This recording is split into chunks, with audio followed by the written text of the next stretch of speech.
Hi everyone, hope you're well. Welcome to the Boys Gaming Channel /football/rap everything that you want us to do for you guys. In this little segment here, I'm just going to speak a little bit about football. The little mush guy, my little bro, he's setting up the games right now, so hopefully later on there'll be another video coming out with a new game that he bought and he wants to show you guys what he can do.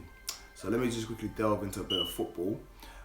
As you know, this week, today is Wednesday, so we've got Arsenal-Leicester coming up, and Palace play Spurs at 8 o'clock. So these are big games for both sides of the division. So you've got Spurs, my arch nemesis, who are chasing top 2, top 4 football. They say the league, but obviously we know that is a bit out of control because last season they were trying to catch Leicester, who weren't the best team in the world, and they couldn't catch Leicester and ended up finishing behind Arsenal, their arch nemesis, on the last day of the season, losing 5-1 to Newcastle, and Newcastle got relegated. Who does things like that? That is just stupid behaviour right there. But then you got Arsenal, who are the chief bottlers of all Premier League football. Like literally since day one, them man have had 2 league titles, or maybe I'll say 3 max, that they've probably deserved. And then Wenger's probably gone out and won a couple more FA Cups. And like really, if we're gonna really and truly be honest, the man ain't done much, man. He's built a stadium, but Spurs are building a stadium. So like, I know that the financial backers of Spurs are bigger. The pockets for Daniel Levy are quite long. Don't know, we need to check him out, man. There's a lot of tax evasion issues that happened today. Joe Barton got banned. So these things here, man, watch the space. There's gonna be a Spurs game. I'm not gonna be rude or anything, but like, Fabrice Muamba went to Spurs, had a heart attack. The brother right now had a heart attack. That there's something in that Spurs there. Remember when they went to West Ham and they ate that dodgy food or whatever they called it, and then they had to go to the toilet and had a stomachache. Bear guys got ruled out. Yossi Benayoun and Defoe just wrapped them up. But yeah, not Defoe, but the other dudes.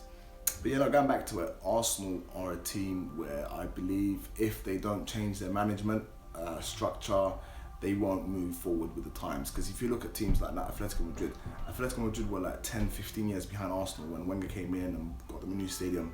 But now they feel like they're 10, 15 years above Arsenal and everything.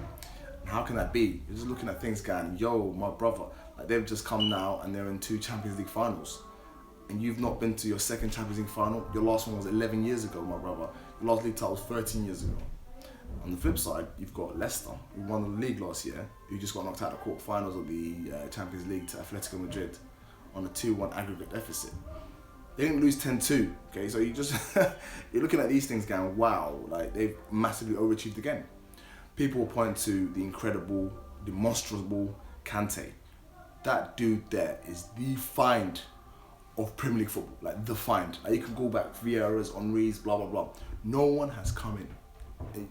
Maybe I'm wrong, like put in the comments, but no one's come in and won the league title in their first season. Arguably, probably better than Mahrez and Vardy in terms of like defensive understanding, balance of play. Because a lot of guys know, bang out 4-4-2, you're running up and down, and then you can't just be like, yo, I'm going to be the defensive one, you be the creative one. No, we're both running up, we're both running back, we're running left and right, we need to help, and Albrighton is an English flop, like no talent, nothing. He just crosses balls in. Then you've got Mahrez, who just doesn't like defending. He's like a fake Hazard. So you look at these things, going, them two, and the best thing, I think not even that the league title win is amazing. Like that's one thing you're like, wow, amazing. But to make Danny Drinkwater look like a good footballer is the #1 thing that Kante did, amongst all other things. Now you look at Danny Drinkwater, man is on the bench to Ndidi and another bloke. So you're like, wow, Amate, like party next door. These things here, put your hands up. And then now he's like the player of the season again. Well, not again, but he should have been last year. But now he's the player of the season at Chelsea, who also have world-class players. And he's like a humble little dude. There's a story where when they signed Kante, that he was walking or taking the bus or something to training at Leicester.